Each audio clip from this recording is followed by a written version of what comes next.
everybody. Welcome to the Boomer Broads. You're not angry, are you, this week? No, actually, I'm ill. So you're angry about that. I've moved from anger to illness. This might shock you that I'm not a good patient or a quiet patient, but I have a sore throat. Yes, you do. And I am convinced Sitting over that here. you should. That flying is poison. Poison. Airplanes You are cannot poison. That's why, can I just tell you, when I'm on a flight, I basically sit like this the whole time. I wish you would do that even when you're not. But I was on a flight with my sister, Carol. She sat next to a woman who had an allergy, unfortunately, and one of those, achoo, achoo, achoo, achoo, one of those kind of sneezers, And did she cry? Did she no, sneezing right into and the I, air. of course, was next to a baby, which almost goes without saying. I am a baby magnet. And, with the dripping and the drooling and the dripping and the drooling, and I'm just sitting there going, how long, I wonder, will it take for me to be ill? Well, between that I did and the the fact nozzle right on me, nothing. between that and the fact that our staff has been completely ill. Sick. So I woke up this morning with a sore throat. So it's either cancer. And a grip. Anyone who knows me knows, I assume, always That's has not cancer. funny. Well, it's true. It's I not just funny. assume that because I'm a little off. I think I'll go on to WebMD and see what We'll the diagnose it, potential right? could be. Oh, the potential's great. I would assume it's boundless. A myriad of things. I can't wait to find out what a sore throat could really May I be. just say welcome to... No, so this might be it for me for a while. All right, anyway, so what's on our docket? You were in California I was for in what? California for my wicked stepmother's 90th birthday. Happy 90th. What a Feliz. woman. She's fantastic. What a woman is amazing. She, Wait till you honestly, see the pictures. Wait until you see this woman. That'll be our next show because it takes a little time to edit those longer shows. But she is a miracle, and we all should be. Not only does she look great, she has, she's not 100% physically well, but you couldn't tell. Neither is any. Who is? But she's also as sharp as a tack. Remembers all the stories about, and she was my mom's best friend and also my father's wife. You put it together. It's a great story. I'm just kidding. So we have a lot of history together, and she remembers it all much better than I do because my brain is shot. It's just got Swiss cheese and Swiss cheese. But it was a lot of fun. We had a couple of issues, a slight car accident. A couple of parking tickets. We were only there for 48 hours, and of course, I went with my sister and my sister-in-law, and the three of us are really not speaking at this very moment. A lot of talk of, this will be the last time we'll be traveling together, won't it? There was a lot of that. But it was fun and funny, and can't wait. We can't wait. Yes, and I'll have that show those later. family reunions anyway. They're fun always when tricky. It's a big boomer thing now. Everybody there was a boomer. When you're celebrating 90th birthdays, one guy comes up and he says, I'm the youngest of the cousins. Oh, really? How old are you? 65. It's the youngest of the cousins. He's 65, and I'm like a little kid. It's great. I was like the baby. But there's a lot of boomer reunion stuff going on, so it's very, very applicable. And speaking of amazing, she's a stunner. 73 years old, Jane Fonda. I mean, seriously. I want to try to get her for our show, by the way. Okay. I think she's just a living proof of how, if you really take care of yourself and you really do it. Well, I don't know about that. First of all, she obviously, she had a lot of issues. She was anorexic. She was anorexic. Well, I don't even mean that. Yeah, but I'm just saying. long time ago. I'm just saying she came up. She came over. Overcame. Between Came them, right. Not came over. Came over. Overcame. Well, maybe she came over. Who knows? She could have. Somebody's house somewhere. Oh, should we start again? Take two. No, but honestly, she did have a lot of issues when she was younger, and until she became that aerobic queen, what was she, in her 30s at that point? Yeah, probably. So she had she had some bones. She had some hip fracture. Hip replacements. She's had and issues, stuff. but she's looking pretty damn good. And she basically said, she wrote this book, Prime Time, and she basically said, she's had a full life, but she's not given up. She talked to Craig Wilson, my favorite writer. I love Craig Wilson. Is he the best? Read Craig Wilson. He every does day. That column on the bottom of the front of the Life section of USA Today, maybe 2 or 3 times a week.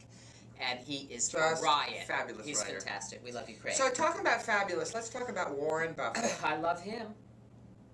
Is that it? Next. I think you want to talk about I love him. why. Well, let me read what he's being quoted as saying.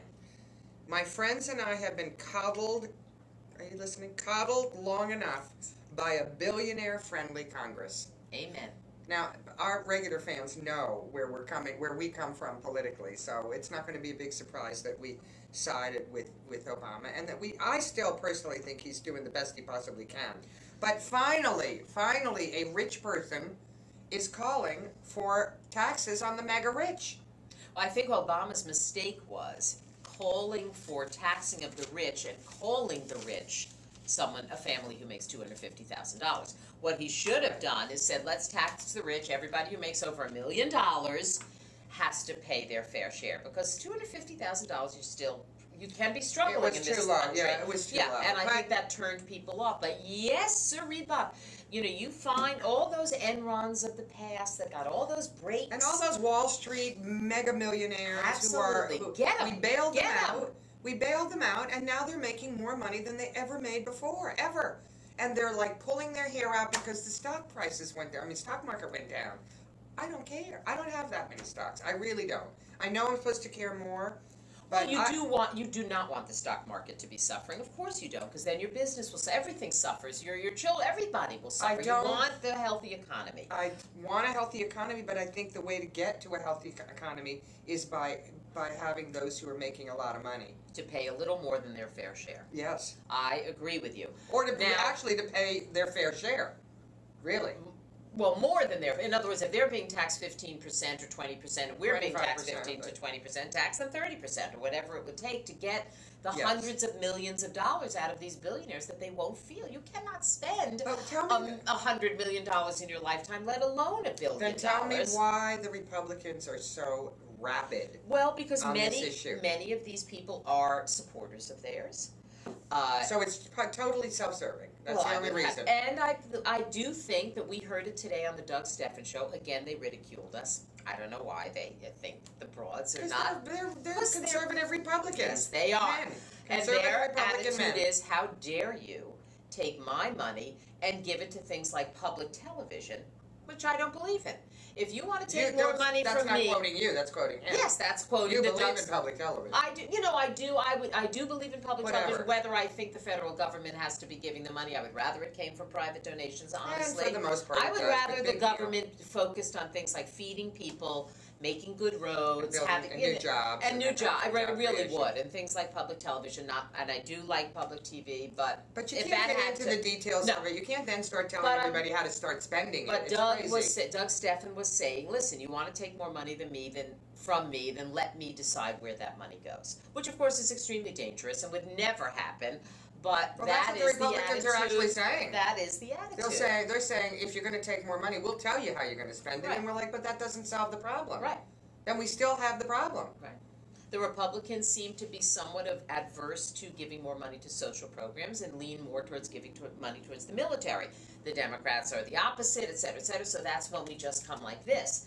Now, if God bless Warren Buffett. I just want to say it again. Yeah. Thank you, Warren. Really.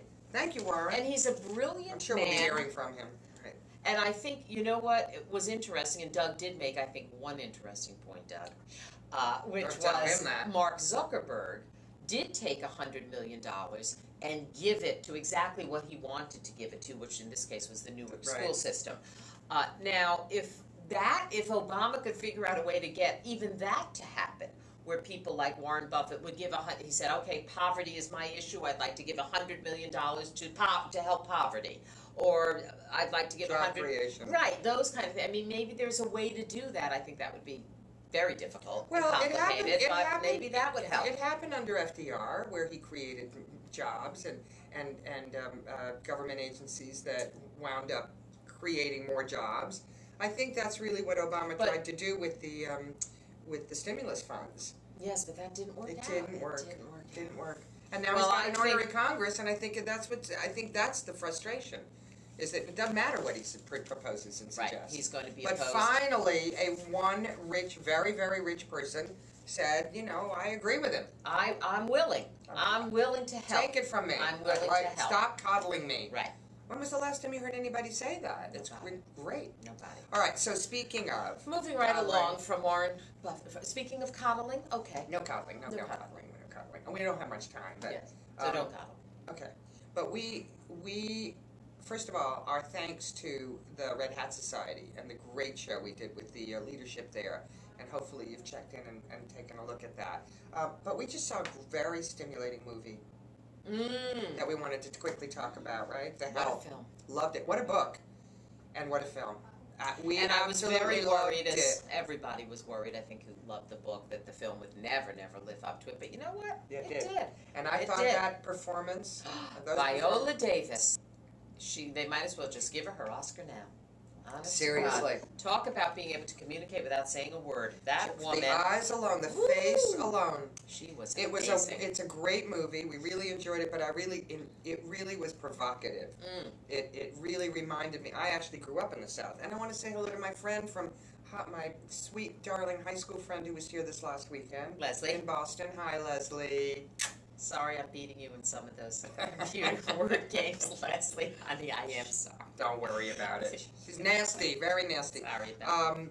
So I grew up down in the South, and it didn't occur to me until I was grown up and had left that I went to an all-white high school, and that the blacks... So you were segregated? Apparently. But we didn't talk about it. You weren't aware. I wasn't aware. We didn't have any black friends that I remember, and I remember the school for African American students was on the other side of town.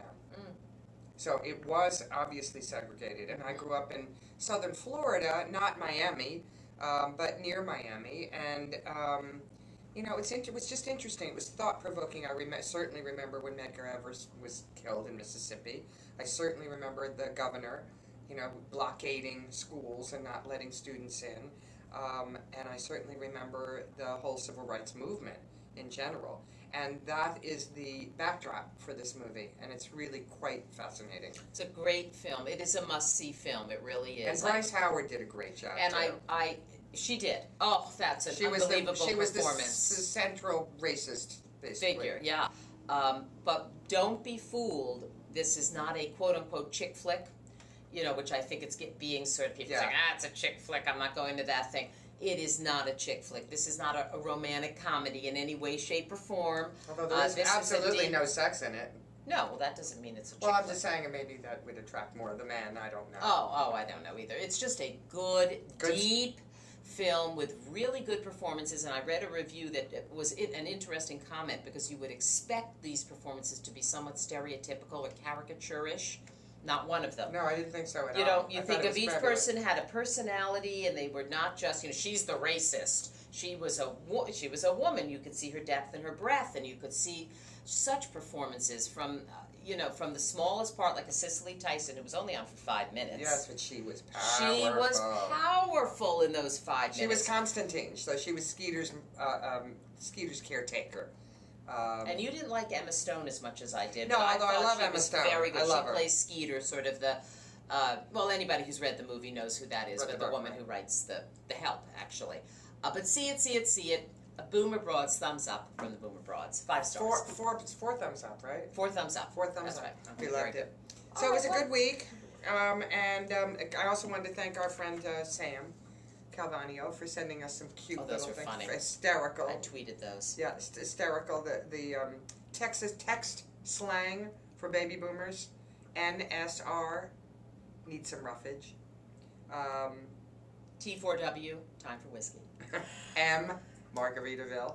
They're cute. They're very like, cute. The LOLs for Wilma! Lost my keys. I know these things. Wilma lost my keys. It's Wilma. Lost my keys. I don't know if that's... I don't even know what that means. All right. Well, maybe Sam does. Okay. And on that note, have I mentioned my throat? It's obviously gone right into my brain. So it was too bad. Obviously got right into my brain. I hope I'll be on next week. Oh, I can carry on without you, though. Happily. No problem. Happily. All right. Very good. Stay healthy, please. See you soon. See you soon.